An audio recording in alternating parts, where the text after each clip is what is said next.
Trying to trump Trump, Denver's mayor refuses a White House meeting today. The administration is threatening new legal action against sanctuary cities like Denver.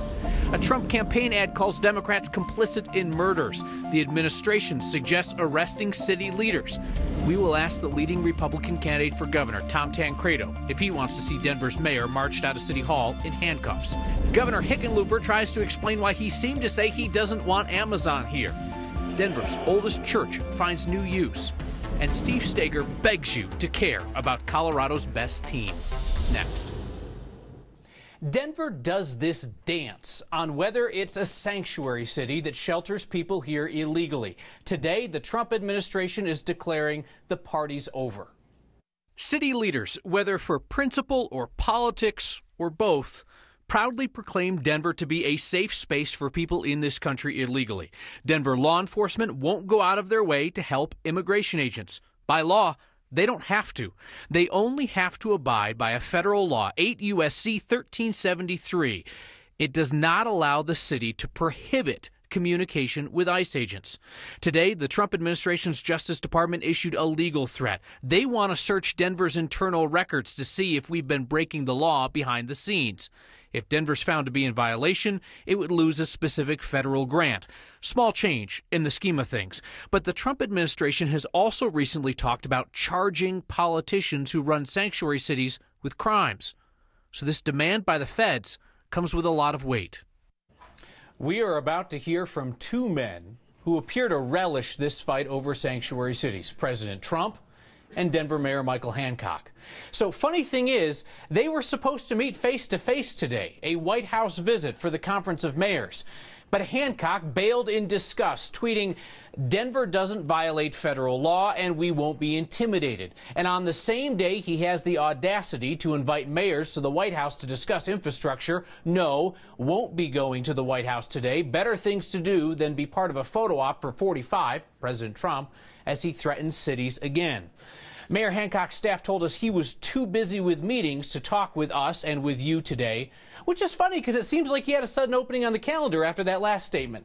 But the other thing the city refused to say today is whether it is going to comply with the Justice Department's new request for records, or whether Denver will risk a subpoena and a court fight. President Trump made a point to call out the mayors who skipped today's White House visit. My administration is committed to protecting innocent Americans, and the mayors who choose to boycott this event have put the needs of criminal illegal immigrants over law-abiding Americans. But let me tell you, the vast majority of people showed up, okay? The vast majority, because the vast majority believe in safety for your city. If Denver has not exactly embraced the term sanctuary city, which has no legal definition, Denver certainly has embraced the spirit of a sanctuary city. City Council argues that a neighbor who fears being deported is a neighbor who is not going to call police to save your life if you're in trouble. Then a neighbor who thinks the city wants them gone is not a neighbor who will come to court to testify against a dangerous criminal. It does not make our city any safer when immigrants are afraid to report crimes to police, or afraid to call the fire department, or afraid to contact the city over fear of deportation. That is not our job to be ICE agents, and it makes our city a lot more dangerous. The Trump administration wants cooperation. It has a program that allows local law enforcement to partner with immigration agents. There is not a single law enforcement agency in Colorado that participates in this, from the most conservative county sheriffs to the most progressive big city police chiefs. Denver just happens to be the most prominent voice against locals enforcing federal law. We don't believe that this kind of pressure on cities is appropriate. We think that it is another step in the federal government's effort to try to commandeer the cities and get the cities to do the job that the federal government should be doing. Conservatives have long argued that Denver goes beyond simply not enforcing immigration law, that Denver actively tries to interfere with it, with half-hearted and late notifications before releasing people wanted for deportation, and even creating a legal defense fund for people who are here illegally. Yet even Colorado's most prominent voice on immigration, Tom Tancredo, even he wasn't willing to echo all of the Trump administration's recent rhetoric. The Republican frontrunner for governor spoke with our Marshall Zellinger. You must protect your citizens from people who are here illegally doing bad things and essentially threatening them. Tom Tancredo's stance on immigration is not what's news today. We know he supports the letter the Department of Justice just sent to Denver Police Chief Robert White.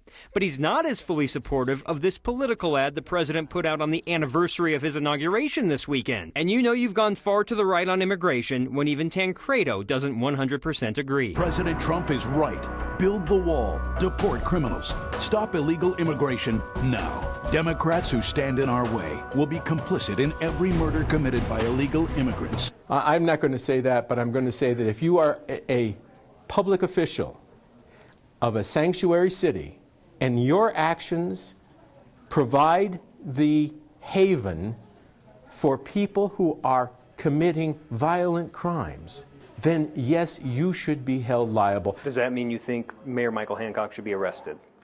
Arrested. No, but I believe that he should be held liable. But I mean by held liable is civilly liable. He compares the liability of our elected leaders with that of endangering someone by not clearing off your sidewalk after it snows. They're not committing the crime, you know. They're not out there bludgeoning the citizen, but they are allowing a situation to develop that puts their own citizens in danger.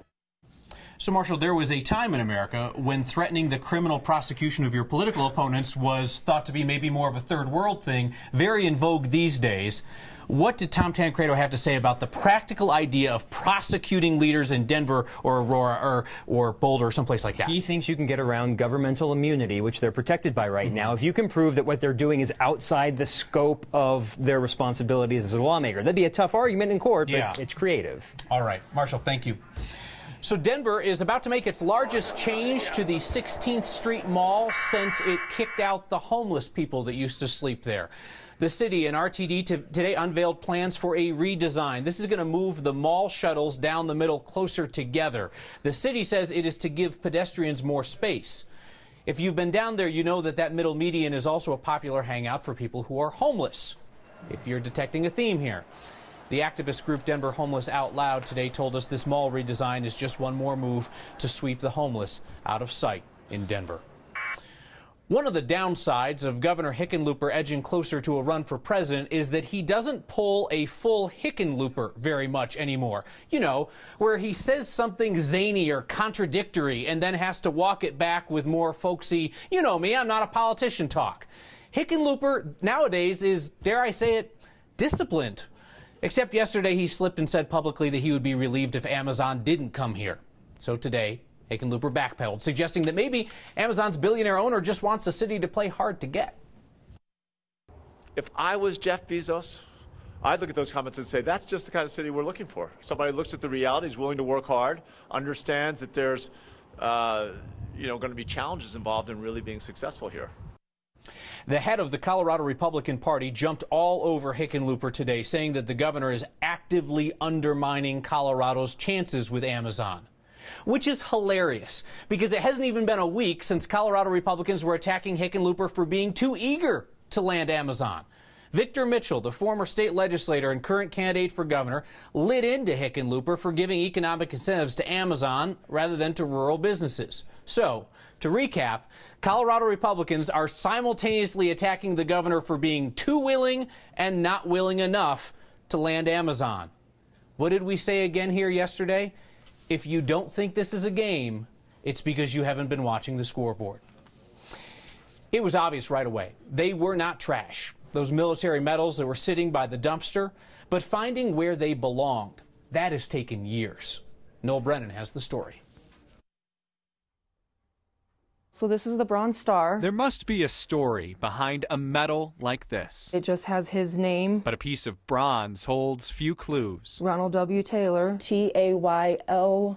And then this is the back. It's just so beautiful. There's no fading on the ribbons or nothing. They're just absolutely beautiful. Marilyn and Jeremy Myers are the caretakers of these medals. It's obviously something of importance. The couple found them beside a dumpster at a Denver apartment complex. Now we're trying to find somebody to get him back to. They didn't know a name was all they needed. Oh my goodness. And that it would lead to Fort Logan National Cemetery. Corporal Ronald W. Taylor. That gives me chills. That's amazing. A match for the name and the Bronze Star. I hope that's him. September 6th, 2015, a 90-year-old veteran was laid to rest. No family showed. I have a very big love for the military. I respect our vets. I respect our troops. We love the people that served. The Myers don't know the story behind these medals, but they want to honor the man who served. This is our son, Michael. As their son does. Cadet first class in the United States in the Army. They're just caretakers of these medals, and they want to bring them home. I'd love to hand him over and maybe give him a handshake or a hug and say thank you for his service. For Next, I'm Noel Brennan. Ronald W. Taylor is buried at Fort Logan. His medals will be on display at a funeral home until his family is found. And I am hopeful that this is one more mystery that we can solve together. So I would ask you if you'd please share this story from the Next Facebook page, get it in front of as many people as possible, and get in touch if you think you have a lead on the family of Ronald Taylor. Denver's oldest church finds new life and new use. It makes me think of history, just the passage of time. We decided this was the most Colorado thing we'd seen today, even before we heard the explanation. And I interrupt the local media's nonstop coverage of the Broncos' offseason to report the Avs are great this year. Steve Steger wonders why no one cares. Next. The most Colorado thing we saw today is just a dog in ski goggles. Lori Mitchell saw the dog running around the park in Steamboat Springs today. She thought that the goggles were for snow protection, you know, like human stuff. Then the owner told her, actually, the dog has eye issues. This is UV protection, so he can play with his boys.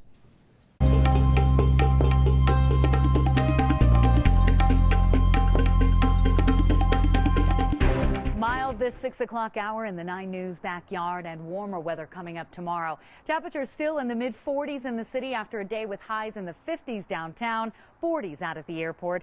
Winds are kicking up in southeastern Wyoming ahead of a storm that promises to bring not only wind, but some moderate snow to the northern mountains in about 24 hours. For now, all the snow staying in the Midwest, rain moving onshore in the Pacific Northwest, and here in Colorado, high clouds, well, brought in a spectacular panorama for sunset tonight. Sunrise tomorrow will be just as beautiful. It'll be cold in the city again tonight, not as cold as last night, mid-20s with partly cloudy skies.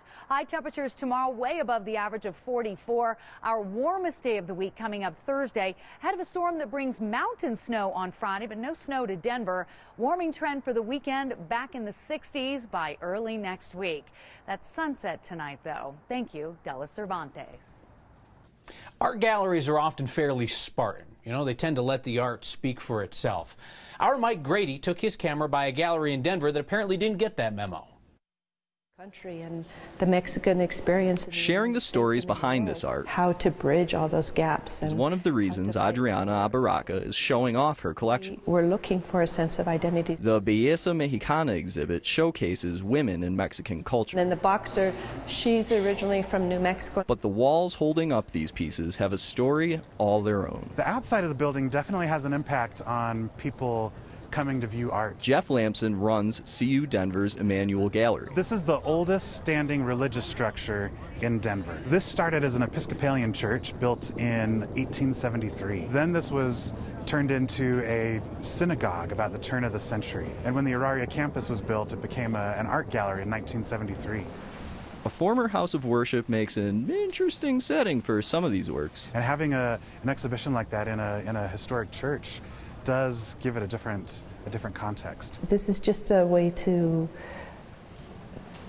proclaim your pride. A place that gives admirers an almost religious experience. As a house of worship that it once was, it's a time for people to contemplate. Having it at the heart of the original downtown Denver and on a college campus as well, in a religious space, yeah, there's lots of different competing ideas for your attention. Then to throw art in the mix of that, it can get pretty exciting. For Next, thanks for stopping in. I'm Mike Grady. The Abaraca Collection's free, open to the public through March 2nd, and the Emmanuel Gallery will be there long after that. It's on the National Register of Historic Places. It so happens it's the first historic site ever recognized by Denver's Landmark Preservation Commission. Our Steve Steger is pained to say this as a Red Wings fan, but the Avs deserve your love this year. Coors Field would love to get through an offseason without Geese using the field for target practice. You know what I mean? And I didn't know what you meant about Baywatch and Buffy the Vampire Slayer before I turned around from our new set here. Next.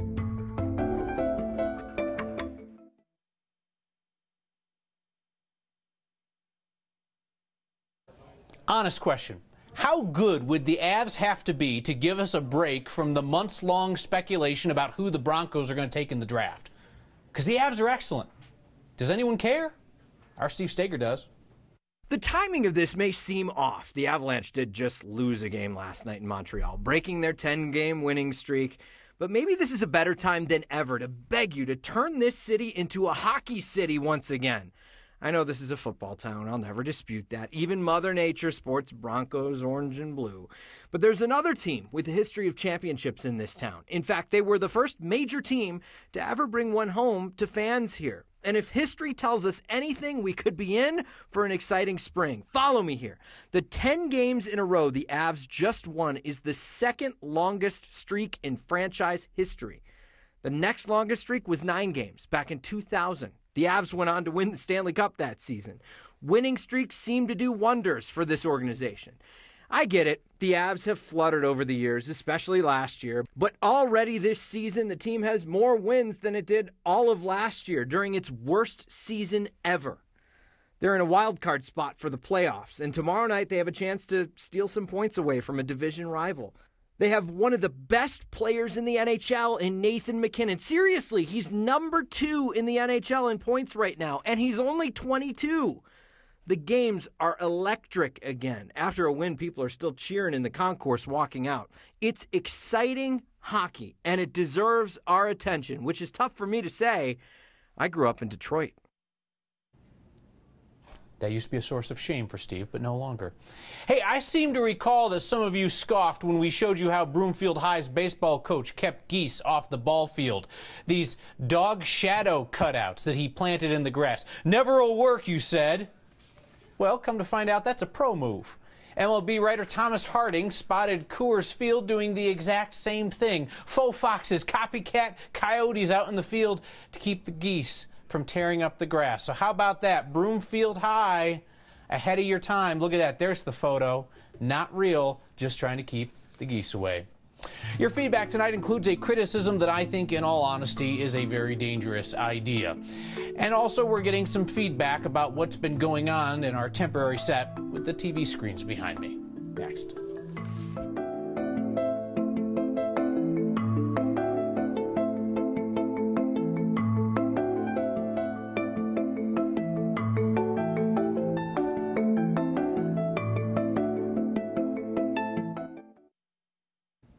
We are getting some feedback about something that apparently has been going on behind me while we temporarily broadcast from our newsroom this week and last. The TVs behind us are tuned into nothing in particular, but a few of you have noticed that we've had quite the plethora of programs playing back there. There's been some classic Buffy the Vampire Slayer. That would be Baywatch behind Kim Christensen the other night with a side of Rachel Maddow, and apparently some kind of ad for a granola bar. Anyway, no subliminal messages being sent by what's behind us. It's really just kind of random chance. We finish with your feedback tonight. As always, Jack Haggard writes in saying, Kyle, visiting Denver, love the honest analysis of political shenanigans. News needs more voices like yours. We will see if calling BS on both sides works or if it just manages to alienate everybody. Not sure what's going to happen. Greg Rich says, Tom Tancredo does not deserve the oxygen you're giving him. Greg, I think that ignoring the front runner in the Republican contest for governor would be a dangerous idea. It would exacerbate the divide in our state. We will present the ideas that are gaining traction with your neighbors, and you can decide what you think of them. We'll see you next time.